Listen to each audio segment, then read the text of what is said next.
अब last 15 days बचे हैं फॉर CUET एग्जाम। इस टाइम पे दो टाइप के स्टूडेंट्स होते हैं। फर्स्ट तो पैनिक कर जाते हैं, कुछ भी पढ़ना स्टार्ट कर देते हैं एंड एंड में कंफ्यूज हो जाते हैं। एंड सेकंड तो काम रहते हैं, प्रॉपर रिवीजन करते हैं एंड एक प्रॉपर स्ट्रैटेजी को फॉलो करते हैं एंड हाई स्कोर ले आते हैं। इन दोनों में डिफरेंस क्या है? ना इंटेलिजेंस ना हार्डवर्क, डिफरेंस है स्ट्रैटेजी। चाहे आप किसी भी स्ट्रीम से हो, साइंस, कॉमर्स या फिर आर्ट्स, ये लास्ट के 15 दिन ये डिसाइड करेंगे कि आपका फाइनल स्कोर क्या होगा। और इस वीडियो में मैं आपको बताऊंगा complete last 15 days strategy step by step from morning to night properly. तो make sure you watch the full video till the and.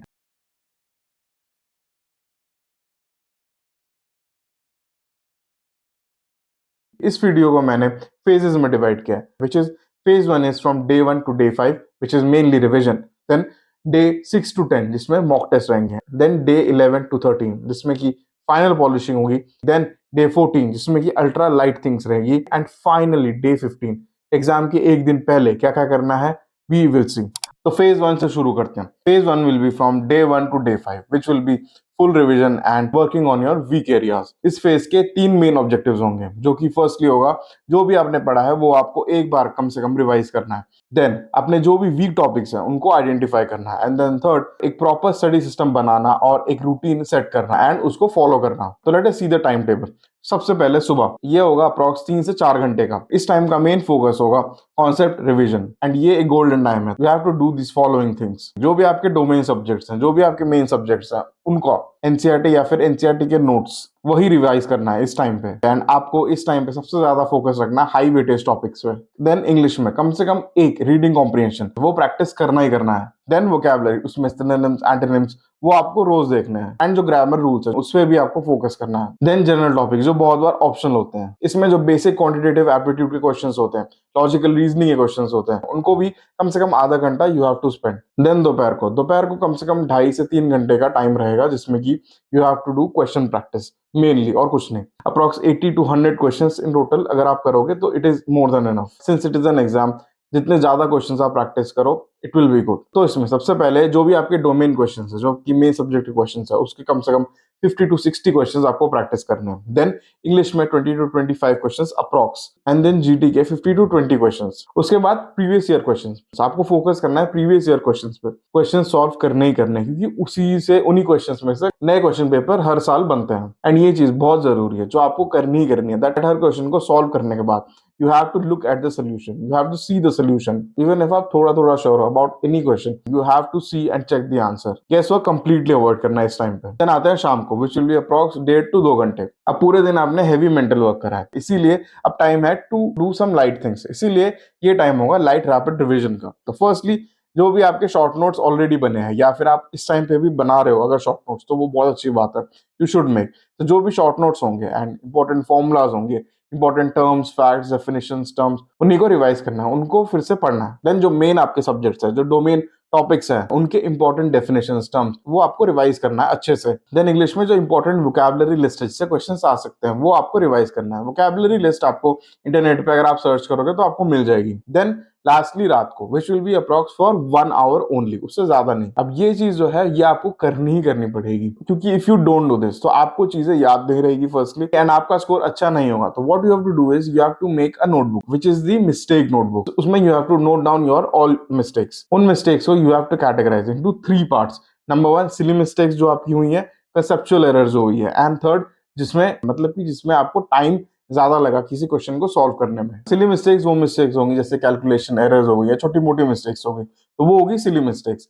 Then main जो मिस्टेक्स होगी वो होगी कंसेप्ट एरर्स, मतलब कि वो मिस्टेक्स जिसमें आपका कंसेप्ट अभी भी स्ट्रांग नहीं है, आपको अभी भी उसमें उस चीज में कंफ्यूजन है, तो वो आपको फिर से करना पड़ेगा। एंड लास्टली टाइम मैनेजमेंट जो इश्यूज आती हैं, मतलब कि कोई भी क्वेश्चन अगर आपको एक लिमिटेड टाइम से ज्यादा लग रहा है सॉल्व करने में, दैट इज प्रॉब्लमैटिक। इन सब मिस्टेक्स को आपको कैटेगराइज करना है। देन जो भी आपकी मिस्टेक्स होगी उनको लिख के आपको डेली रिवाइज करना है, अपनी मिस्टेक्स को बार बार देखना है। इसी हैबिट से आपकी रैंक बढ़ेगी। एंड देन रात को फाइनली जो भी इंपॉर्टेंट फॉर्मूलाज है वो एक बार जल्दी से आप देख के स्कैन करके सो जाओ। फेज 1 क्योंकि सबसे इंपॉर्टेंट है, थोड़ा इसको इन डिटेल देखना बहुत जरूरी है। तो इसमें जो भी आपकी मेन सब्जेक्ट्स होंगे, साइंस, आर्ट्स या फिर commerce, you have to do these following things.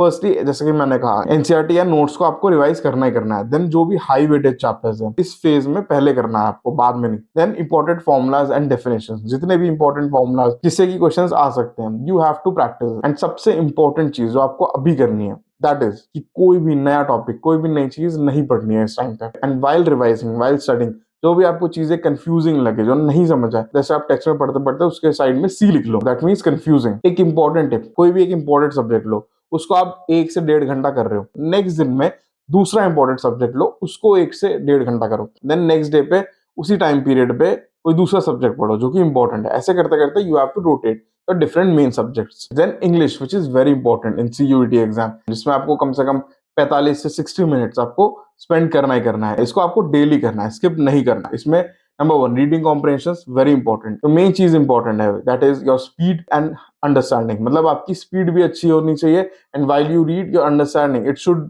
also be good vocabulary, जिससे कि क्वेश्चंस आते ही आते हैं। You should know synonyms, antonyms, कम से कम एवरेज पे आप रोज 10 synonyms, antonyms आप उनको लर्न कर सकते हो। देन ग्रामर में जो बेसिक रूल्स है जैसे कि टेंसेस, आर्टिकल्स, प्रीपोजिशंस, जिससे क्वेश्चंस आते ही आते हैं, ये भी आपको प्रैक्टिस करते रहना है रोज। And then the general test section, जिसमें कि आपको स्पेंड करना है 30 to 45 मिनट्स। इसमें बेसिक क्वांटिटेटिव एप्टीट्यूड क्वेश्चन जैसे कि परसेंटेज, रेशियो, टाइम, स्पीड, इन सब के क्वेश्चन आते हैं। लॉजिकल रीजनिंग, इसमें series, coding, decoding, patterns related questions, ये आपको सॉल्व करने, कम से कम, बहुत नहीं बट थोड़े सॉल्व करने ही करने हैं। And then curiosity current affairs, इसमें ज्यादा फोकस नहीं करना, सीधा हेडलाइंस इंटरनेट पर, तो that is more than enough. Then phase 2 होगा फ्रॉम डे 6 to डे 10, मतलब कि 4 दिन का ये फेज होगा।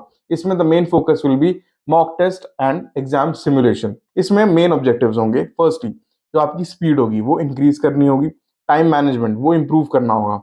देन सेकंड, आपकी जो एक्यूरेसी होगी वो इंप्रूव करनी है by correcting your wrong answers. Then third, real exam का फील लेना, proper simulation, proper exam practice करना। तो सबसे पहले सुबह देखते हैं, मॉर्निंग में, which is the most important period. इसमें फुल लेंथ मॉक टेस्ट आपको प्रैक्टिस करना है। इसमें आपको कम से कम 2 से 3 मॉक टेस्ट वो आपको प्रैक्टिस करने करना है। It will be like exactly just like you are giving the main exam, same time duration. इसमें कोई फोन नहीं होंगे, कोई ब्रेक नहीं होगा, जस्ट लाइक रियल एग्जाम में जब आप दोगे सीयूईटी, उसी की तरह the same conditions will be repeated. इसमें दो main subjects English and general test, पूरा complete mock test will be done. ये जो मॉक टेस्ट होंगे ये आपका एग्जाम स्टैमिना और टाइम मैनेजमेंट बिल्ड करेगा। एंड जब आप अपना रियल एग्जाम दोगे उस टाइम पे you will be prepared. Then दोपहर को ये आप समझ लो this is a game changer thing. क्यों? अब आई विल टेल यू। ये होगा फ्रॉम कम से कम 2 से 3 आवर का। And the main thing which you will do is mock test analysis. यहाँ पे मैक्सिमम स्टूडेंट्स ये गलती करते हैं that they do not do this, इसी की वजह से they do not score well. आपको मॉक टेस्ट एनालिसिस अच्छे से करना है। देन जो भी आपके रॉन्ग क्वेश्चंस होंगे, जो भी आपके गेस क्वेश्चंस होंगे और जो टाइम टेकिंग क्वेश्चंस होंगे, जो कि मैंने आपको पहले बताया 3 टाइप के क्वेश्चंस, उनको आपको कैटेगराइज करना है व्हाइल चेकिंग। कोई मिस्टेक्स होंगे जो आपको नहीं समझ आएगा, कंसेप्चुअल मिस्टेक था या फिर सिली मिस्टेक था, तो you have to revise both तरीके से, कंसेप्चुअल वे में भी, सिली मिस्टेक को सही करने के वे में भी। देन लास्टली जो मेन आपके वीक चैप्टर्स है, वीक पॉइंट्स है, उनको आपको अलग से अपडेट करना है, उनको आपको अलग से नोट करना है, क्योंकि यही चीज आपको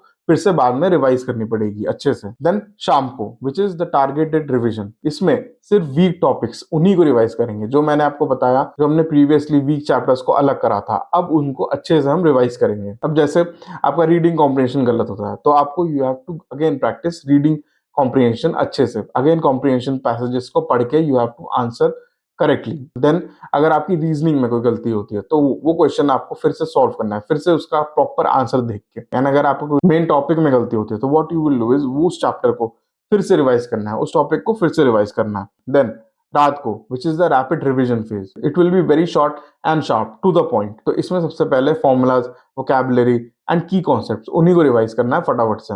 देन जो मिस्टेक नोटबुक बनाई थी उसको भी देखते रहना है बार बार ताकि वो आपके माइंड में बैठता जाए। And then the most important thing, your sleep, you have to sleep properly. अपनी स्लीप को स्किप करके या स्लीप डिप्राइव्ड होके पढ़ना is very dangerous, so sleep properly. Then phase 3 day 11 to day 13, मतलब 3 दिन का फेज होगा। अब आप ऑलमोस्ट एग्जाम के लिए रेडी हो, बस थोड़ी फाइनल पॉलिशिंग इज रिमेनिंग, तो वो भी कर लेते हैं जल्दी से। इस फेज के ऑब्जेक्टिव्स होंगे, नंबर 1 आपको अभी कॉन्फिडेंस बिल्ड करना पड़ेगा। देन सेकंड, सिली मिस्टेक्स जो भी हो रही हैं उनको रिड्यूस करना है, this is very important. And then third, अपने ब्रेन को, अपने से बॉडी को ओवरलोड नहीं करना है, ओवर एग्जॉस्ट या ओवर स्ट्रेस नहीं करना है। सुबह के टाइम पे ओवर टेस्टिंग या आपको अभी अवॉइड करना है इन 3 दिनों के लिए। जो भी आपके टॉपिक्स हैं जो आपको लगता है कि वो वीक है, वो आपको इस सुबह के टाइम पीरियड में वो आपको रिवाइज करना है। एंड देन दोपहर से चीजें अलग अलग करनी है। क्या? Let us see. Day 11, day 12 and day 13, इसमें मेन चीजें जो आपको करनी है, फर्स्ट इज डे 11 में फुल मॉक टेस्ट रहेगा, सिर्फ मॉक टेस्ट करने हैं। देन सेकंड, डे 12 में सेक्शनल या फिर हाफ मॉक टेस्ट वो करने हैं, हाफ मॉक टेस्ट करने हैं, क्योंकि बाकी का आधा time you can spend on revising.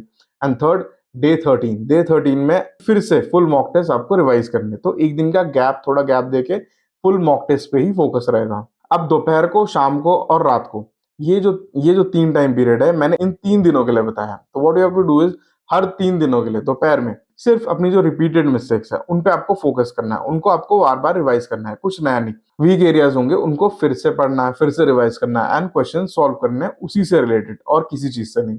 Then शाम को एक बहुत लाइट रिवीजन में नोट्स और आपके सिर्फ इंपॉर्टेंट पॉइंट्स उसी पे फोकस करना है। जो भी आपके मेन सब्जेक्ट्स हैं, डोमेन सब्जेक्ट्स हैं, उनके जो इंपॉर्टेंट नोट्स जो आपने बनाए हैं या फिर नेट से आप देख लो, वो आपको एक बार देखना है, एक बार रिवाइज करना है। एंड देन इंग्लिश में रीडिंग कॉम्प्रिहेंशन प्रैक्टिस और वोकैबुलरी, ये तो चलती रहेगी। एंड लास्टली जो इंपॉर्टेंट पॉइंट्स हो वो एक बार आपको जल्दी से देख लेना है। देन रात रहेगी फॉर फाइनल रिवीजन में फॉर्मूलाज, वोकैबुलरी, मिस्टेक्स, मतलब छोटी छोटी चीजें, मतलब शॉर्ट चीजें जिनको आपको फोकस करना है। इसमें फॉर्मूलाज, वोकैबुलरी, मिस्टेक नोटबुक में जो भी मिस्टेक हुई थी वो आपको देख लेनी है जल्दी से, एंड देन आपको जल्दी से सो जाना है, बिकॉज स्लीप इज इंपॉर्टेंट। एक बहुत इंपॉर्टेंट टिप या फिर पॉइंट कह लो, दैट अभी कोई नई चीज आपको नहीं करनी है, सिर्फ कॉन्फिडेंस उसको बिल्ड करना है फॉर द एग्जाम। जो भी पढ़ा है वो अभी तक काफी है and you have to trust yourself. Then finally आते हैं डे 14 और डे 15 में। इसमें अल्ट्रा लाइट रिवीजन एंड जो एग्जाम के एक दिन पहले का दिन होगा उस पे तो आपका फोकस ज्यादा बढ़ जाएगा। तो डे 14 में which will be an ultra light day,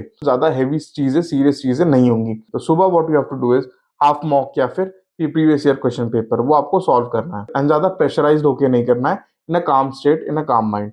then दोपहर को अपनी जो मिस्टेक नोटबुक थी उन्हीं को फिर से रिवाइज करो, कुछ नया अभी मत लिखना, कुछ नया अभी नहीं पढ़ना। देन शाम को बहुत एक लाइट रिवीजन, इसमें कि आपके नोट्स होंगे और की पॉइंट्स जो भी होंगे वो आपको एक बार स्कैन कर लेना है, एक बार देख लेना है। And then lastly you have to relax, take minimum to no stress, and उसके बाद देन सो जाओ बाय 10 PM, क्योंकि नेक्स्ट डे फ्रेश ब्रेन चाहिए। Then day 15 which is 1 day before exam, इसमें सुबह ओनली लाइट रिविजन, आपको लाइट रिविजन करना है, आपको कोई मॉक नहीं, कोई हैवी स्टडी, कुछ नहीं। दोपहर को कुछ हैवी स्टडी, कोई हैवी स्टडी कुछ नहीं करना है, सिर्फ आपके जो नोट्स बने हैं फिर बनाए हैं वो ही सिर्फ आपको देखना है। देन शाम को आपको कंप्लीटली रिलैक्स करना है, उसमें आप थोड़ा घूम सकते हो, म्यूजिक सुन सकते हो, अपनी फैमिली के साथ बात कर सकते हो। मेन ऑब्जेक्टिव इसकी अपने माइंड को रेस्ट देना। देन आपको खाना पीना खा के अपना एडमिट कार्ड, डॉक्यूमेंट जो भी है, अपनी स्टेशनरी, ये सब रख के पैकअप करके आपको जल्दी से सो जाना है। सो लास्टली आप ये याद रखना कि लास्ट 15 डेज में ज्यादा पढ़ना नहीं, सही पढ़ना वो इंपॉर्टेंट है, चाहे कोई भी स्ट्रीम हो। ये स्ट्रैटेजी अगर आप फॉलो करोगे तो डेफिनेटली काम करेगी।